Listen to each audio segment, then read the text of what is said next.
मदहोशी लग रही थी। सागर मेरा हाथ पकड़ कर अपने रूम में ले गया। मैं भी मदहोश सी उसके साथ चल पड़ी। उसने रूम में घुसते ही लाइट ऑफ कर दी। सागर मुझसे सट कर खड़ा था। मेरी कमर में हाथ डालकर अपनी ओर खींच रहा था और मैं उसे रोकना भी नहीं चाहती थी। वो अपनी उंगली से मेरे होठों को सहला रहा था। मैं भी उसके सीने से लग गई थी। फिर उसने मुझे किस किया तो ऐसा लगा सारे बदन में करंट दौड़ गया। उसने मुझे बेड पर लिटा दिया और कहा, जस्ट 2 मिनट्स में वॉशरूम से अभी आया। पति पत्नी और वो। मैं एक मल्टीनेशनल कंपनी में नौकरी करती थी। अभी मुझे 2 साल भी नहीं हुए थे। कंपनी का एक बड़ा प्रोजेक्ट पूरा होने की खुशी में शनिवार को 5 स्टार होटल में एक पार्टी थी। मुझे भी वहां जाना था। मेरे मैनेजर ने मुझे बुलाकर खास तौर पर कहा, प्रीति तुम इस प्रोजेक्ट के शुरू से जुड़ी थी। तुम्हारे काम से मैं बहुत खुश हूँ। पार्टी में ज़रूर आना। वहाँ और सीनियर लोग से भी तुम्हारा इंट्रोडक्शन करवाऊँगा जो तुम्हारे फ्यूचर के लिए अच्छा होगा। थैंक यू, मैंने कहा। सागर मेरा मैनेजर है। लंबा कद, गोरा, क्लीन शेव, बहुत हैंडसम एंड सॉफ्ट स्पोकन। उसका व्यक्ति हर किसी को उसकी ओर देखने को मजबूर करता है। सुना है वाइस प्रेसिडेंट का दाहिना हाथ है। वे कंपनी के लिए नए प्रोजेक्ट लेने के लिए कस्टमर्स के पास सागर को ही भेजता।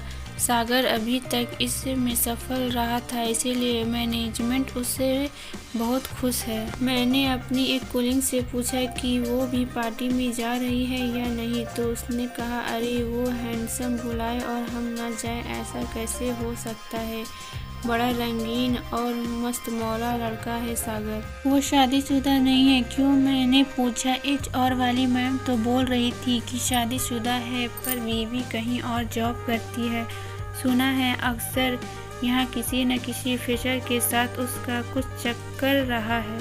यूँ समझ लो मियाँ बीवी के बीच कोई तीसरा वो, पर बंदे की पर्सनैलिटी में दम है। उसके साथ के लिए ऑफिस की दर्जनों लड़कियां तरसती है। मेरी शादी के पहले मुझ पर भी डोरे डाल रहा था।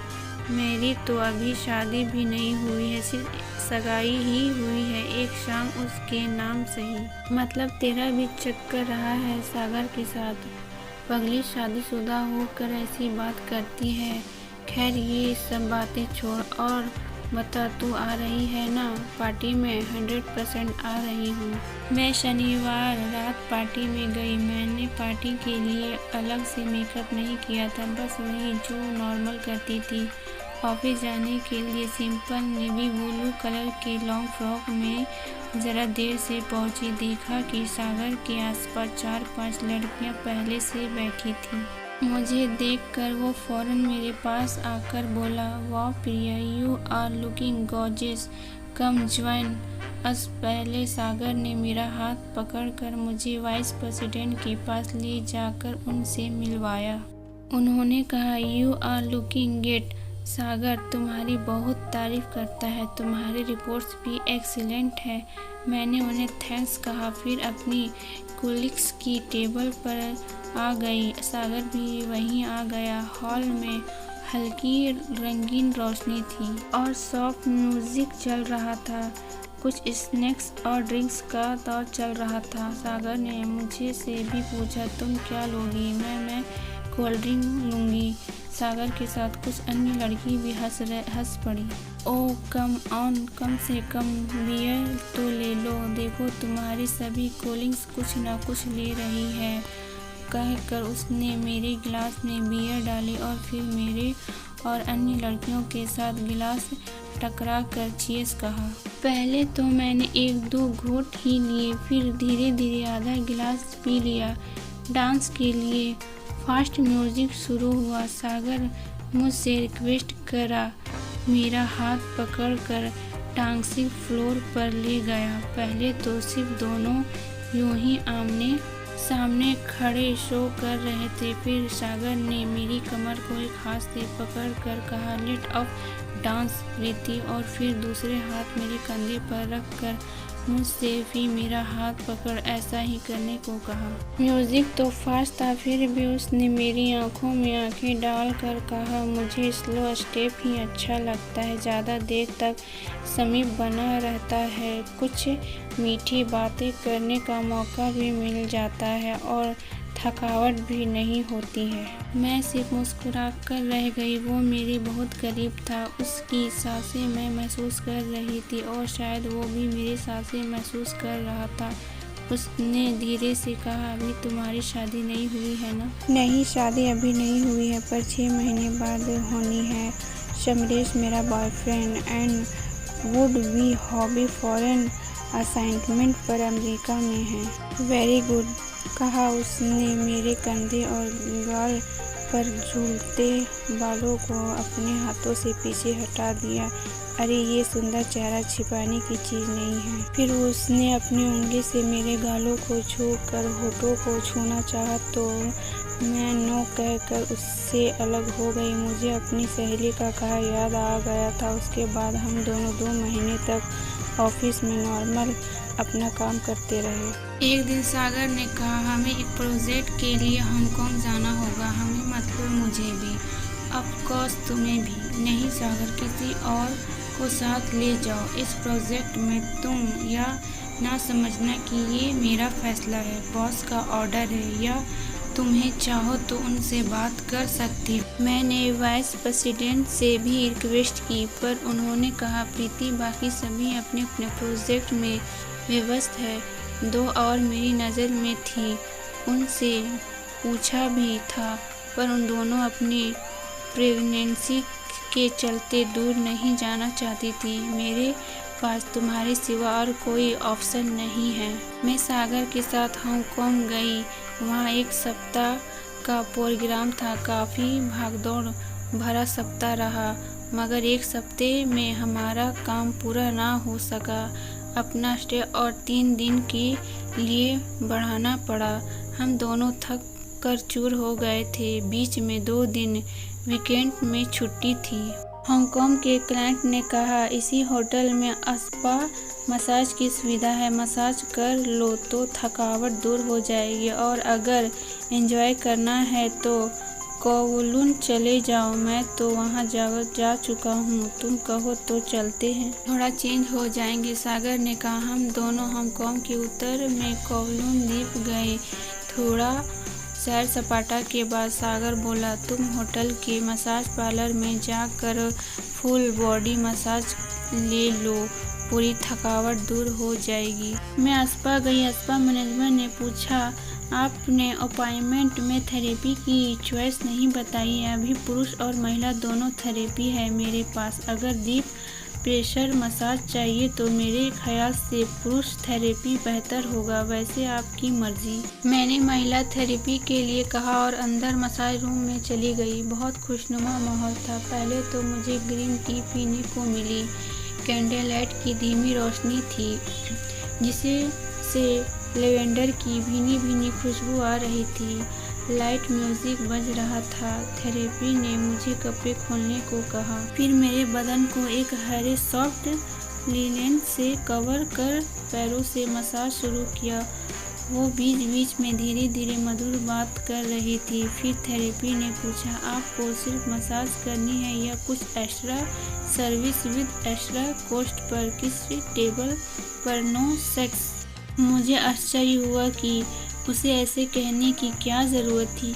मैंने महसूस किया कि मेरे बगल में भी एक मसाज चैम्बर था। दोनों के बीच एक अस्थायी पार्टीशन वाल थी। जैसे जैसे मसाज ऊपर की ओर होती गई, मैं बहुत रिलैक्स फील कर रही थी। करीब 90 मिनट तक वो मेरी मसाज करती रही। महिला थेरेपी होने में भी असहज थी और उसे भी मेरे अंगों को छूने में संकोच नहीं था। उसके हाथों के, खासकर उंगलियों के स्पर्श में एक जादू था और एक अजीब सा एहसास भी। पर धीरे धीरे उसके नो सेक्स कहने का अर्थ मुझे समझ में आने लगा था। मैं अराउज्ड यानी उत्तेजना फील करने लगी। मुझे लगा मेरे अंदर काम वासना जागता हो रही है, काम वासना जागृत हो रही है। तभी थेरेपी ने मसाज हो गई कहा और बीच की अस्थाई पार्टीशन वॉल हटा दी। अभी मैंने पूरी ड्रेस भी नहीं पहनी थी कि देखा दूसरे चैम्बर में सागर की भी मसाज पूरी हो चुकी थी। वो भी अभी पूरे कपड़े नहीं पहन पाया था। दूसरी थेरेपी गर्ल ने मुस्कुराते हुए कहा, देखने से आप दोनों का एक ही हाल लगता है। अब आप दोनों चाहे तो एंजॉय कर सकते हैं। मुझे सुनकर कुछ अजीब लगा पर बुरा नहीं लगा। हम दोनों पार्लर से निकले। मुझे अभी तक बिना पिए मदहोशी लग रही थी। सागर मेरा हाथ पकड़ कर अपने रूम में ले गया। मैं भी मदहोश सी उसके साथ चल पड़ी। उसने रूम में घुसते ही लाइट ऑफ कर दी। सागर मुझसे सट कर खड़ा था। मेरी कमर में हाथ डाल कर अपनी ओर खींच रहा था और मैं उसे रोकना भी नहीं चाहती थी। वो अपनी उंगली से मेरे होठों को सहला रहा था। मैं भी उसके सीने से लग गई थी। फिर उसने मुझे किस किया तो ऐसा लगा सारे बदन में करंट दौड़ गया। उसने मुझे बेड पर लिटा दिया और कहा, जस्ट 2 मिनट्स में वॉशरूम से अभी आया। सागर ने अपनी पैंट खोल बेड के पास सोफे पर रख दी और टॉवेल लपेट वो वॉशरूम में गया। मैंने देखा कि पैंट की बैग पॉकेट से उसका पर्स निकल कर गिर पड़ा और खुल गया। मैंने लाइट ऑन कर उसका पर्स उठाया। पर्स में एक औरत और एक बच्चे की तस्वीर लगी थी। मैंने उस फोटो को नज़दीक लाकर गौर से देखा। उसमें पहचानने में कोई दिक्कत नहीं हुई। मैंने मन में सोचा, ये तो मेरी नीरू दी है। कॉलेज के दिनों में जब फौज थी, सीनियर लड़के और लड़कियां दोनों मुझे रैगिंग कर परेशान कर रहे थे। मैं रोने लगी थी। तभी नीरू दी ने आकर उन सभी को डांट लगाई थी और उन्होंने सस्पेंड कर देने की वार्निंग दी थी। नीरू दी बीएससी फाइनल में थी। इसके बाद मेरी पढ़ाई में भी उन्होंने मेरी मदद की थी। तभी से उनके प्रति मेरे दिल में श्रद्धा। आज एक बार फिर नीरू दी स्वयं तो यहाँ ना थी, पर उनके फ़ोटो ने मुझे गलत रास्ते पर जाने से बचा लिया। मेरी मदहोशी अब फुर हो चली थी। सागर वॉशरूम से निकल कर बेड पर आया तो मैं उठ खड़ी हुई। उसने मुझे बेड पर बैठने को कहा। लाइट क्यों ऑन कर दी? अभी तो कुछ एंजॉय किया ही नहीं। ये आपकी पत्नी और साथ में आपका बेटा है।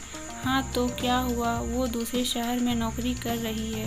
नहीं, वो मेरी नीरू दीदी भी है। मैं गलती करने से बच गई। इतना बोलकर मैं उसके कमरे से निकल गई। जहाँ एक और मुझे कुछ आत्मग्लानि हुई तो वहीं दूसरी और साफ बच निकली का सुकून भी था। वरना तो मैं ज़िंदगी भर नीरू दी से आंखें नहीं मिला पाती। हालांकि सागर ने कभी मेरे साथ कोई ज़बरदस्ती करने की कोशिश नहीं की। इसके बाद 3 दिन और हांगकांग में हम दोनों साथ रहे, बिल्कुल प्रोफेशनल की तरह अपने अपने काम में। मतलब चौथे दिन में और सागर इंडिया लौट आए। मैंने नीरू दी का पता लगाया और उन्हें फ़ोन किया। मैं बोली, मैं प्रीति बोल रही हूँ। नीरू दी, आपने मुझे पहचाना? कॉलेज में आपने मुझसे रैगिंग ओ प्रीति, तुम कहाँ हो आजकल और कैसी हो? कॉलेज के बाद तो हमारा संपर्क ही टूट गया था। मैं यहीं सागर की जूनियर हूँ। आप यहीं क्यों नहीं जॉब कर रही है? मैं भी इसके लिए कोशिश कर रही हूँ। उम्मीद है जल्द ही वहाँ ट्रांसफ़र हो जाएगा। हाँ दी, जल्दी आ जाइए, मेरा भी मन लग जाएगा। और मैंने फ़ोन बंद कर दिया। हांगकांग की उस कमज़ोर पल की याद फिर आ गई जिससे मैं बाल बच गई थी, और वो भी सिर्फ एक तस्वीर के चलते। वरना अनजाने में ही पति पत्नी के बीच में वो बन गई होती। वीडियो पसंद आया तो लाइक और सब्सक्राइब करें।